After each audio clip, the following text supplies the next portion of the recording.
या ठिकाणी आज आपण पाहणार आहोत लॉज ऑफ मोशन. या पाठामध्ये motion, distance and displacement, acceleration आणि Newton's laws of motion and related equations यांच्याबद्दल आपण माहिती घेणार आहोत. मोशन ऑफ अन ऑब्जेक्ट म्हणजे एखाद्या वस्तूची गती किंवा स्थिती. In which of following examples can you sense motion? खालील दिलेल्या कोणत्या उदाहरणात तुम्हाला मोशन आहे असं वाटतं? आणि how will you explain the presence or absence of motion? तर या ठिकाणी उदाहरणं दिलेले आहेत. द फ्लाइट ऑफ बर्ड म्हणजे पक्ष्यांचा थवा. असं आपण समजून चालायला हरकत नाही की हा थवा आकाशामधून विहार करत आहे. त्यानंतर दुसरं उदाहरण आहे स्टेशनरी ट्रेन. तर स्टेशनरी ट्रेन हे रेस्टचं उदाहरण आहे, मोशनचं उदाहरण नाही आहे. आणि फ्लाइट ऑफ बर्ड्स हे मोशनचं उदाहरण आहे. लिव्स फ्लाइंग थ्रू एअर, हवेत उडणारी पाणी, झाडाची पानं वगैरे, तर हे मोशनचं उदाहरण आहे. File a stone lying on hill हे रेस्टचं उदाहरण आहे. स्टोन लाईंग ऑन हिल हे रेस्टचं उदाहरण आहे.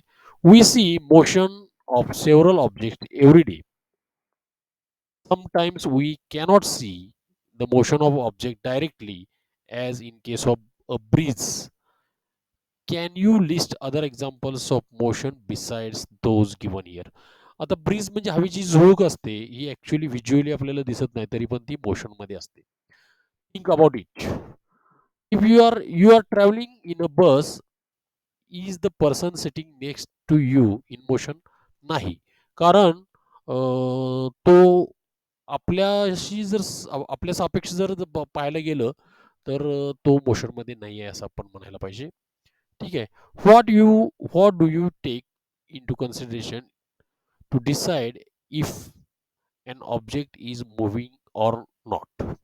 आता कशाच्या अनुषंगाने ते उदाहरण घेतलेलं आहे, कोणत्या सराउंडिंगमध्ये घेतलेलं आहे, हा महत्त्वाचा विषय येतो. You have learn that motion is relative concept. बरोबर आहे. रिलेटिव्ह म्हणजे सापेक्ष उदाहरण आहे, सापेक्ष कन्सेप्ट आहे ती. If the position of an object is changing with respect to its surroundings, हे हा महत्वाचा विषय आहे, then it is said to be in motion. Otherwise it is said to be at rest. तर ही मोशनची व्याख्या आपण लक्षात ठेवा. त्यानंतर पाहू आपण डिस्प्लेसमेंट आणि distance.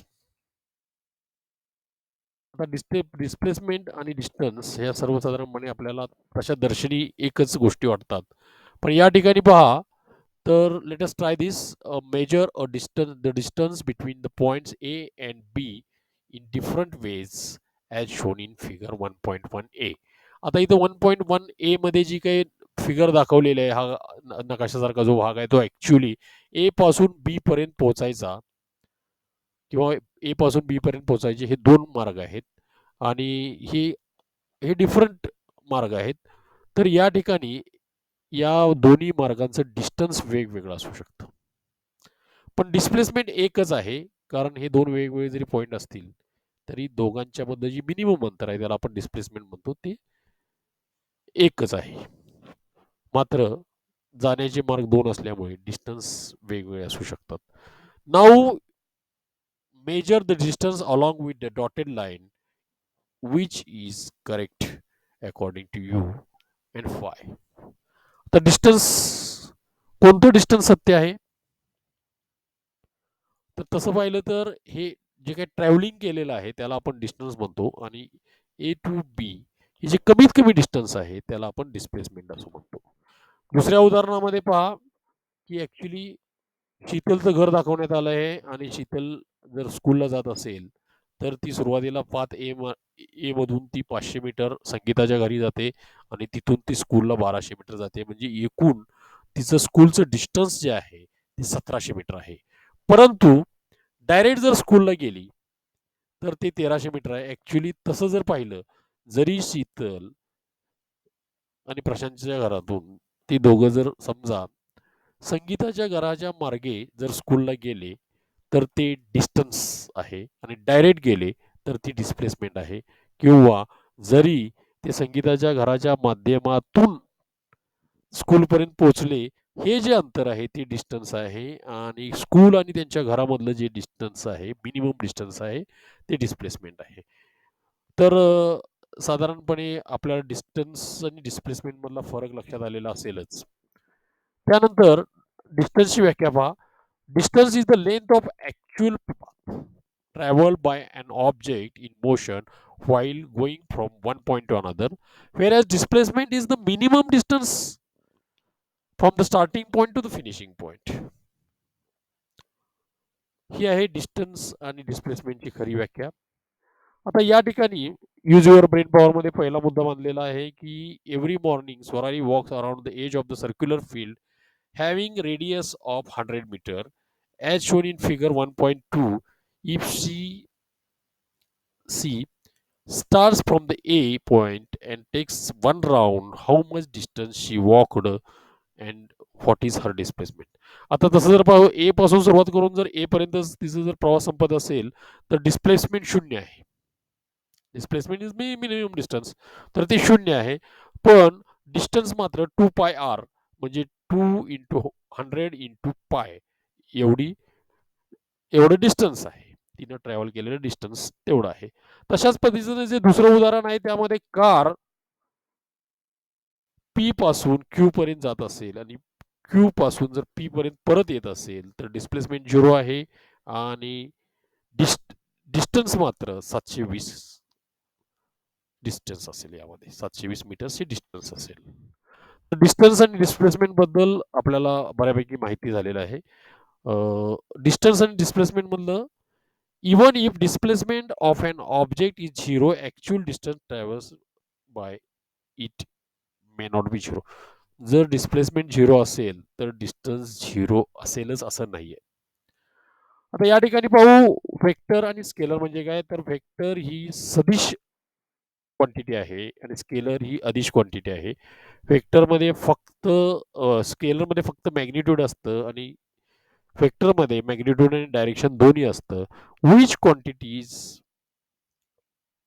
Of the quantities distance, speed, velocity, time and displacement are scalars and which are vectors. तर नॅचरली डिस्टन्स आणि स्पीड हे स्केलर क्वांटिटी आहेत आणि व्हेलॉसिटी आणि डिस्प्लेसमेंट ह्या व्हेक्टर क्वांटिटी आहेत. स्पीडचा जो फॉर्म्युला आहे पहा, speed is equal to total distance travelled by the time required. Distance travel in one direction by an object in unit time is called as velocity. आता एका unit time मध्ये जे काही distance travel करतो object त्याला आपण velocity असं म्हणतो. Here unit time is 1 second. आता दोन्ही याच्यामध्ये युनिट टाइम 1 सेकंदच असतं सीजीएस आणि एमकेएस मध्ये, लक्षात घ्या. किंवा 1 मिनिट असू शकेल आणि 1 आवर असू शकेल, जी काही युनिट टाइम कन्सिडर केलेला आहे त्याप्रमाणे. पण सर्वसाधारणपणे एमकेएस किंवा एसआय सिस्टम मध्ये युनिट टाइम आपण 1 सेकंद असं मानतो. Displacement that occurs in unit time is called as velocity. आता displacement that occurs in unit time is called as velocity. Speed is related with the distance and while velocity is related with the displacement. If the motion is along with the straight line and the values of speed and velocity are the same, otherwise they can be different. Same असू शकतात किंवा different असू शकतात. Velocity is the displacement that occurs in unit time. He velocity व्याख्या आता माझ्याकडनंच 3 वेळा repeat झालेली आहे. तर व्हेलॉसिटीची व्याख्या आपल्याला माहीत झालेली आहे. तशीच व्हेलॉसिटीचा जो फॉर्म्युला आहे, velocity is equal to displacement upon time. In the first example on page 1, the straight line distance between houses of Sheetal and Sangeeta is 500 meter, and that Sangeeta's house and school is about 1200 meters. So also the straight line distance between the Sheetal's house and school is 1300 meter. Suppose Sheetal takes 5 minutes to reach Sangeeta's house and 24 minutes to reach school. Then Sheetal's speed along path A is distance upon time, that is 100 meter per minute, and Sheetal's speed along the path B is 1200 by 24, that is 50 meters per minute. शीतलचं average speed जर काढायचं झालं तर ह्या दोन्ही रेझिस्टन्सची बेरीज करायला पाहिजे आणि दोन्ही टाईमचं पण बेरीज करायला पाहिजे. तर 1700 भागिले 29 म्हणजे 58.6 मीटर्स पर मिनिट हे शीतलचं ॲव्हरेज स्पीड आहे. सरासरी कशी काढली जाते ते आपल्याला माहित आहे. शीतल्स व्हेलॉसिटीचा जर विचार केला तर ॲक्च्युअली डिस्प्लेसमेंट झालेली आहे 1300 मीटर आणि वेळ लागलेला आहे 29 मिनिट. त्यामुळं शीतल्स व्हेलॉसिटी जर काढायचं म्हटलं तर Sheetal's velocity 44.83 metre per minute आहे. म्हणजे व्हेलॉसिटी आणि स्पीड ह्या वेगवेगळ्या आहेत, कारण स्पीडसाठी आपण टोटल डिस्टन्स कन्सिडर केलेला आहे, तर व्हेलॉसिटीसाठी डिस्प्लेसमेंट कन्सिडर केलेला आहे. टोटल टाइम मात्र एकच आहे. Effect of speed and direction on velocity.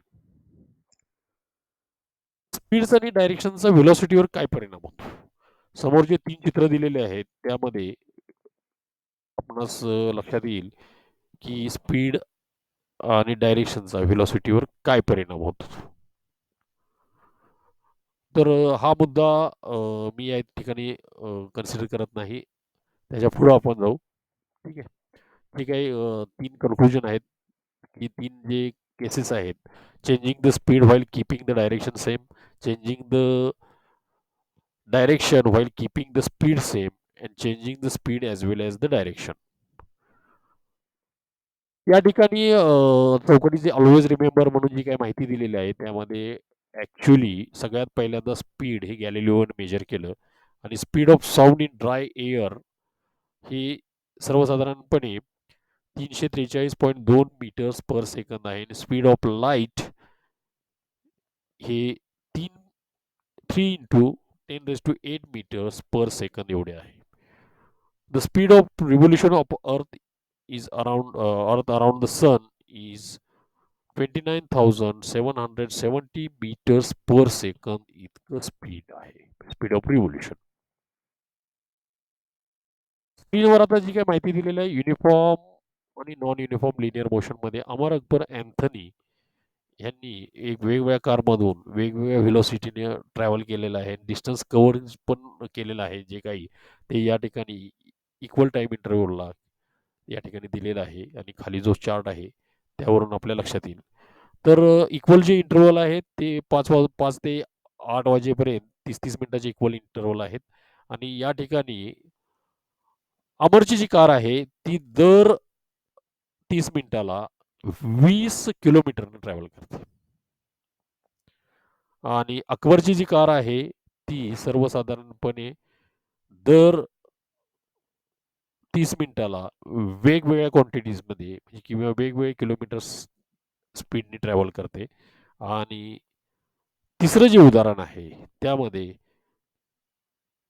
अँथोनीची car जी आहे ती सर्वसाधारणपणे दर 30 मिनिटाला 14 किलोमीटरने ट्रॅव्हल करते.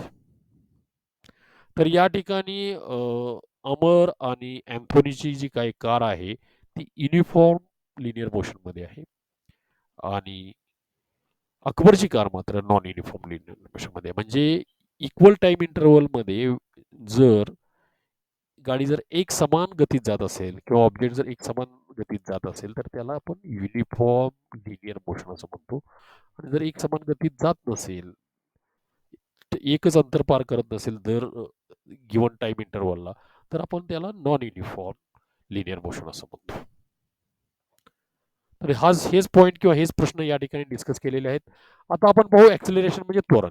आता पाईप सारख्या एका पृष्ठभागावरून एक बॉल सोडलेला आहे आणि आपल्याला काही ऑब्झर्वेशन्स घ्यायला सांगितलेले आहेत. या ठिकाणी चेंज इन व्हेलॉसिटी जी आहे ती वेगवेगळी असू शकते आणि ॲक्सिलरेशन म्हणजे त्वरण ज्याला आपण म्हणतो त्याचा फॉर्म्युला आहे change in velocity divided by time. आता you must have played on the slide or in the park. You know that by sliding down velocity is less at the top and increase at the middle and becomes zero when you तर शेवटला पोहोचल्यानंतर naturally velocity ही zero होते. ठीक आहे. The rate of change of velocity is called as acceleration. एक्सेलरेशनची एवढी simple definition आहे. The rate of change of the velocity is called as acceleration. या ठिकाणी इनिशियल व्हेलॉसिटी यूनं डिनोट केलेली आहे, टाईम टीनं डिनोट केलेला आहे आणि चेंज इन व्हेलॉसिटी किंवा फायनल व्हेलॉसिटी जी आहे ती फीनं डिनोट केलेली आहे. त्यामुळं चेंज इन व्हेलॉसिटी म्हणजेच final velocity minus initial velocity. त्यामुळे या ठिकाणी जे ॲक्सेलरेशनचा फॉर्म्युला जो डिराईव्ह झालेला आहे तो A is equal to v minus u divided by the time. If the velocity of an object changes during the certain time period, then it is said to have accelerated motion. An object in motion have two types of acceleration. दोन टाईपचं acceleration असतं, म्हणजे एक साधारणपणे negative acceleration असेल किंवा positive acceleration असेल किंवा झिरो ॲक्सेलरेशन. म्हणजे एकाच गतीत जर गतीत काही फारसा बदल झाला नसेल किंवा गती वाढण्याचा जो काही दर आहे तो जर समान असेल तर तो झिरो ॲक्सेलरेशन असं आपण म्हणतो. पॉझिटिव्ह ॲक्सेलरेशन आणि झिरो ॲक्सेलरेशन या ठिकाणी डिस्कस केलेलं आहे. निगेटिव्ह ॲक्सेलरेशनलाच आपण डिसेलरेशन असं पण म्हणतो आणि या ठिकाणी ॲक्च्युअली फायनल व्हेलॉसिटी ह्या इनिशियल व्हेलॉसिटीपेक्षा कमी असते. फायनल व्हेलॉसिटी आणि इनिशियल व्हेलॉसिटी जर सेम असेल तर ते झिरो ॲक्सेलरेशन आहे आणि फायनल व्हेलॉसिटी जर जास्त आहे आणि इनिशियल व्हेलॉसिटी कमी असेल तर ते पॉझिटिव्ह ॲक्सेलरेशन आहे. डिस्टन्स टाइम ग्राफ आपण पुढच्या व्हिडिओमध्ये डिस्कस करू. डिस्टन्स टाइम ग्राफ यापूर्वीही आपण वेगवेगळ्या व्हिडिओमध्ये पाहिलेला आहे. पुन्हा एकदा आपण पुढच्या व्हिडिओमध्ये डिस्टन्स टाइम ग्राफ हा डिस्कस करू. धन्यवाद.